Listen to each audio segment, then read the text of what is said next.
असम विधानसभा चुनाव 2026 की काउंटिंग जैसे जैसे आगे बढ़ रही है, वैसे वैसे कई दिलचस्प नतीजे भी सामने आ रहे हैं। शुरुआती रुझानों में जहां भारतीय जनता पार्टी एक बार फिर सरकार बनाती दिख रही है, तो वहीं झारखंड की सत्ताधारी पार्टी झारखंड मुक्ति मोर्चा भी असम में अपनी मजबूत मौजूदगी दर्ज कराती नजर आ रही है। मुख्यमंत्री हेमंत सोरेन के नेतृत्व में जेएमएम ने इस बार असम चुनाव में एकला चलो रे की रणनीति के तहत चुनाव लड़ा था और अकेले ही इस चुनावी मैदान में उतरने की तय की थी। अब शुरुआती रुझानों में पार्टी कई सीटों पर अच्छा प्रदर्शन करते दिखाई दे रही है। इससे साफ है कि पार्टी झारखंड से बाहर भी अपना जनाधार बढ़ाने की कोशिश में जुट गई है। ताजा रुझानों की माने तो जेएमएम असम की 3 अहम सीटों पर दूसरे स्थान पर बनी हुई है। मजबात विधानसभा सीट से जेएमएम उम्मीदवार प्रीति रेखा बारला ने मजबूत प्रदर्शन किया है और उन्हें अब तक 26,634 वोट मिले हैं। वह दूसरे स्थान पर बनी हुई हैं।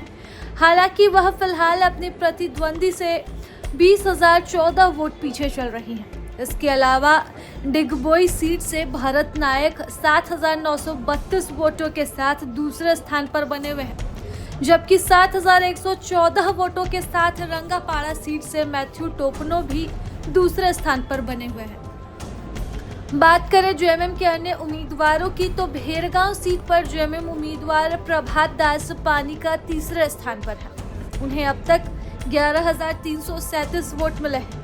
वह अपने निकटतम प्रतिद्वंदी से 20,022 वोट पीछे चल रहे हैं, लेकिन मुकाबले में मजबूती से बने हैं। इसके अलावा जेएमएम के कई उम्मीदवार अन्य सीटों पर तीसरे स्थान पर चल रहे हैं, जिसमें चबुआ सीट से भूपेंद्र सिंह मुरारी को 4,181 वोट मिले हैं।